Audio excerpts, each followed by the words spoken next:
नमस्कार दोस्तों, आपने थंबनेल में सही सुना है। इनकम टैक्स एक्ट खत्म होने वाला है, आने वाला है एक नया ही act, the direct tax code 2025 सरकार द्वारा यहां पर अनाउंसमेंट करी गई है। फाइनेंस मिनिस्टर जो हमारी निर्मला सीतारमण जी है, 165वें सेलिब्रेशन के अंदर इन्होंने यह अनाउंस किया है कि इस बार हम इनकम टैक्स एक्ट को जो है बदल देंगे, एक नया ही एक्ट डायरेक्ट टैक्स कोड लेकर आने वाले हैं, जिससे कई टैक्स पेयर को यहां पर फायदा देखने को मिल सकता है। एक नई तरीके का जो एक्ट है वो यहां पर ड्राफ्ट किया जा रहा है। यह एक्ट 6 महीने के अंदर अंदर जो वो ड्राफ्ट कर दिया जाएगा, यानी आने वाले बजट 2025 के अंदर आपको ये ड्राफ्टेड इनकम टैक्स नया जो है वो देखने को मिल सकता है। यानी फरवरी तक आपका ये जो बजट पेश होगा इस बार, जिसके अंदर ये अनाउंस किया जाएगा और 25-26 से जो ये लागू कर भी दिया जाएगा। तो एक नया एक्ट जिसके तहत अब जो आपका इनकम टैक्स है वो बदलने वाला है, यानी जो पुराना इनकम टैक्स है वो हमेशा हमेशा के लिए खत्म हो जाएगा, एक नया ही एक्ट यहां पर आ जाएगा।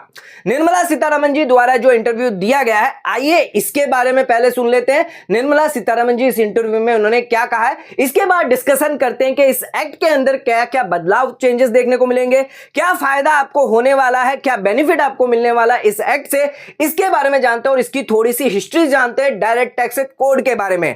आइए सबसे पहले इंटरव्यू की जानकारी ले लेते हैं। In 6 months, we will have the tax code or the Income Tax Act, at least some parts of it very clearly, written in simple, easy to understand language. There is a committee within the CBDT which is working on it. Lines and the 3 goals which the Honorable Prime Minister had mentioned. Seamless, painless and faceless will be kept in mind even as we are working on it. तो हमारी finance minister का यही कहना है कि इस बार हम budget 2025 के अंदर एक नया इनकम टैक्स एक्ट यानी डायरेक्ट टैक्स कोड लाने वाले हैं। ये कोड जो लेकर आएंगे डायरेक्ट टैक्स, वो एकदम ही सिंपल और इजी अंडरस्टैंड होगा, ताकि नॉर्मल टैक्स पेयर को भी इसमें आसानी हो समझने में। दोस्तों, इसमें 4 ऑब्जेक्टिव यहां पर निर्मला सीतारमण जी के हैं। एक तो यहां पर जो एक्ट है उसको सिंप्लीफाई किया जाए, टैक्स पेयर के लिए जो सर्विस है और यहां पर इंप्रूव की जाए, सर्टेनिटी यहां पे लाई जाए और जो लिटिगेशन है वो रिड्यूस किए जाए, जिसके तहत सीबीडीटी द्वारा इस एक्ट को ड्राफ्ट करने में यहां पर तैयारी की जा रही है। इसके अलावा यहां पर हमारे प्राइम मिनिस्टर नरेंद्र मोदी जी के 3 गोल यहां पर बताए गए हैं कि स्लीमलेस, पेनलेस और फेसलेस के साथ इस एक्ट को जो है वो यहां पर ध्यान में रखते हुए ड्राफ्ट किया जाएगा। तो यहां पर सिंपल और इजी अंडरस्टैंडिंग होने वाली है इस एक्ट के बारे में। आप देख सकते हैं इनकम टैक्स में कई चीजें यहां पर कॉम्प्लेक्स होती है, कई बार जो टैक्स पेयर है उसे पता नहीं होता है एक्ट की लैंग्वेज क्या कहती है। तो ये जो नया एक्ट लाया जाएगा डायरेक्ट टैक्स कोड, जिसके अंदर सेक्शंस को यहां पर सिंप्लीफाइड किया जाएगा, इजी अंडरस्टैंड किया जाएगा और बहुत सारे इसमें जो है बदलाव किए जाएंगे। आइए सबसे पहले इसकी हिस्ट्री के बारे में बात करते हैं, फिर इसमें चेंजेस के बारे में आपको बताएंगे कि इसमें क्या क्या चेंजेस हो सकते हैं। अगर हिस्ट्री की बात करें तो यहां पर 12 अगस्त 2009 को यूपीए गवर्नमेंट द्वारा लोकसभा के अंदर इस एक्ट को लाया गया था पहली बार, डायरेक्ट टैक्स कोड को, लेकिन उसको पास जो है वो नहीं कराया गया, जिसकी वजह से 2012 में फिर से दोबारा इसको सही करके ड्राफ्ट करके वापस पेश किया गया, लेकिन उस बार भी यहां पर इस एक्ट को जो है, बिल को जो है वो पास नहीं किया गया। अब 2014 के अंदर एक स्टैंडिंग कमेटी बनाई गई और इस ड्राफ्ट बिल को जो है वो यहां पर भेज दिया गया रिवीजन के लिए, जिसके बाद 2017 में हमारे प्राइम मिनिस्टर ने एक कमेटी बनाकर उसको रीवर्किंग के लिए भेजा गया है। अब 2024 के अंदर निर्मला सीतारमण जी द्वारा यहां पर कहा जा रहा है कि इस एक्ट को जो है वो अब लाया जाएगा, 2025 के बजट में लाया जाएगा और इसको पारित किया जाएगा। इंपॉर्टेंट बात यह है कि इस बिल को 2009 के अंदर लाया गया था, लेकिन उस समय यह पारित नहीं हो पाया, लेकिन अब सरकार चाहती है ये जो बिल है डायरेक्ट टैक्स कोड जो है वो नया लाया जाए, इनकम टैक्स को बदला जाए, जिसके तहत यहां पर जो तैयारी चल रही है, 6 महीने का यहां पर टाइम पीरियड दिया गया, जिसके अंदर यहां पर जो है ड्राफ्ट क्रिएट कर दिया जाएगा और बजट 2025 के अंदर इसको पेश किया जाएगा। अब आइए जानते हैं इसमें क्या क्या मेजर चेंजेस आपको देखने को मिल सकते हैं। जो नया डायरेक्ट टैक्स कोड पेश किया जाएगा उसमें क्या बदलाव आपको मिल सकते हैं, क्या बदलाव आपको देखने को मिल सकते हैं। आइए अब बात करते हैं क्या क्या चेंजेस, क्या क्या बदलाव आपको देखने को मिल सकते हैं डायरेक्ट टैक्स कोड के अंदर। सबसे पहला बदलाव जो है वो ईयर को लेकर किया जाएगा। आप सबको पता है इनकम टैक्स एक्ट के अंदर दो तरह के ईयर होते हैं, एक तो होता है प्रीवियस ईयर और दूसरा होता है असेसमेंट ईयर। प्रीवियस ईयर मतलब वो ईयर जिस साल आप अपनी इनकम जो है जनरेट करते हैं, और असेसमेंट ईयर वो असेसमेंट ईयर होता है जिसमें प्रीवियस ईयर की जो भी इनकम होती है उस इनकम का टैक्स या जो भी आपकी रिटर्न है वो आप फाइल करते हैं। यानी 23-24 अगर आपका प्रीवियस ईयर है तो असेसमेंट ईयर आपका 24-25 होगा। लेकिन जो डायरेक्ट टैक्स कोड आएगा जिसके अंदर ये जो कॉन्सेप्ट है असेसमेंट ईयर और प्रीवियस ईयर ये हटा दिया जाएगा और यहां पर फाइनेंशियल ईयर आपके लिए लाया जाएगा। जिस तरह जीएसटी लॉ के अंदर सिर्फ फाइनेंशियल ईयर है, उसी तरह income tax direct tax code जो नया लाया जाएगा जिसके अंदर सिर्फ फाइनेंशियल ईयर होगा। यहां पर प्रीवियस ईयर और असेसमेंट ईयर का कोई भी कॉन्सेप्ट नहीं होगा। कई टैक्स पेयर को हमसे यही सवाल पूछते हैं कि असेसमेंट ईयर क्या है, प्रीवियस ईयर क्या है, जिस वजह से ज्यादातर टैक्स पेयर कंफ्यूजन में रहते हैं। एक्ट जब पास होता है, बजट जब आता है, तब वहां पर जो है असेसमेंट ईयर बताया जाता है कि इस असेसमेंट ईयर से लागू होगा, तो कई बार यहां पर कंफ्यूजन होती है, कॉम्प्लेक्सिटी बढ़ जाती है, जिसकी वजह से तो आपके लिए प्रीवियस ईयर और असेसमेंट ईयर जो वो हटा दिया जाएगा और नए एक्ट के अंदर आपके लिए सिर्फ फाइनेंशियल ईयर होने वाला है। इसके अलावा दूसरा जो बड़ा बदलाव इसमें किया जाएगा वो रेसिडेंशियल स्टेटस को लेकर किया जाएगा।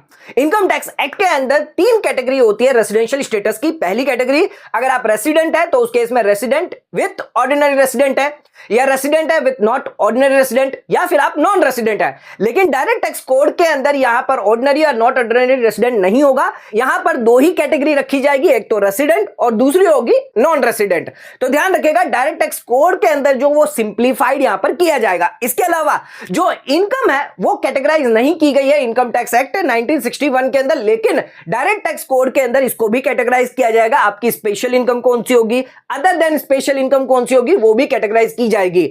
आपके जो एक्ट की जो लैंग्वेज होगी वो भी सिंपल और इजी अंडरस्टैंड रखी जाएगी। यहां पर जो प्रोविजंस है, यहां पर जो एक्सप्लेनेशन है वो हटा दिए जाएंगे। कई बार ऐसा होता है एक्ट बनता है जिसके बाद उस एक्ट को समझाने के लिए और प्रोविजंस एक्सप्लेनेशन ऐड किए जाएंगे, लेकिन डायरेक्ट टैक्स कोड के अंदर ये जो प्रोविजन है, ये जो एक्सप्लेनेशन है वो हटा दिए जाएंगे, जिसके तहत तो हो सकता है इसमें जो लिटिगेशन है वो ज्यादातर बढ़ सकती है। क्योंकि कई बार देखा गया है जो एक्ट है वो सिंपल आप कितना भी कर ले, लेकिन वहां पर कहीं ना कहीं लिटिगेशन आ ही जाते हैं। जैसे जीएसटी है उसमें भी आज तक इतनी लिटिगेशन आ रही है, हर एक सेक्शन को लेकर आ रही है, जिसकी वजह से यहां पर आपको दिक्कत आ सकती है।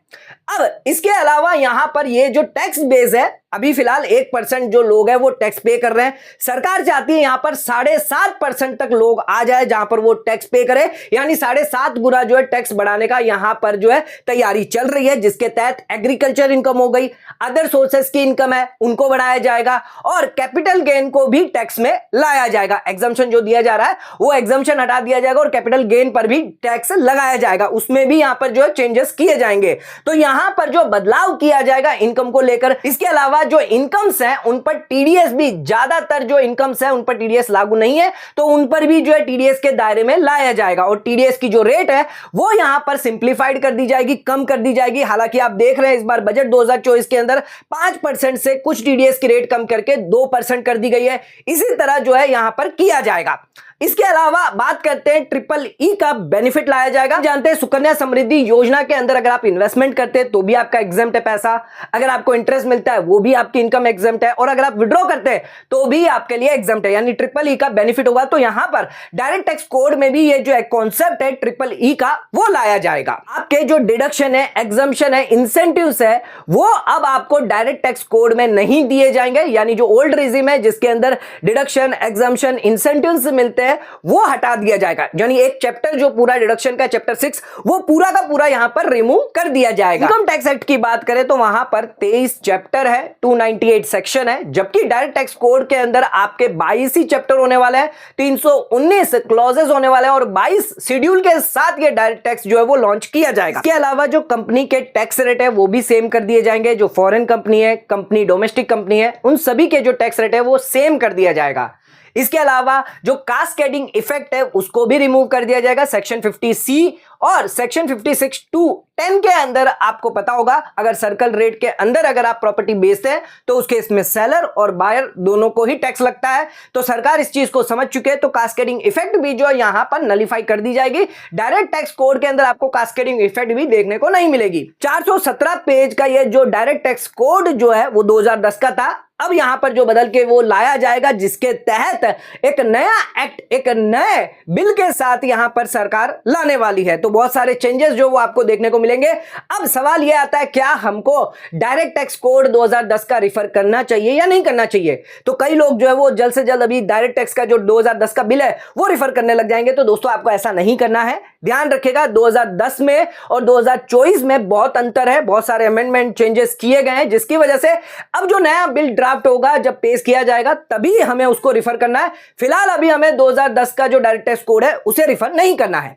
तो एक इंपॉर्टेंट अपडेट है, इनकम टैक्स एक्ट खत्म होकर एक नया ही एक्ट जो है वो लागू किया जाएगा। एक नई अपॉर्चुनिटी सभी के लिए यहां पर आने वाली है। तो दोस्तों आपको क्या लगता है, आपकी क्या राय है, तो नीचे कमेंट करके आप हमें बता सकते हैं इस नए एक्ट के बारे में। इसके अलावा आपकी क्या सुझाव है, नीचे कमेंट करके आप हमें बता सकते हैं, क्या यह एक्ट लाना चाहिए या नहीं लाना चाहिए, आप नीचे कमेंट करके हमें बता सकते हैं। आज का वीडियो अगर आपको पसंद है तो वीडियो को लाइक से सब्सक्राइब जरूर करेगा, ज्यादा से ज्यादा शेयर करेगा। धन्यवाद।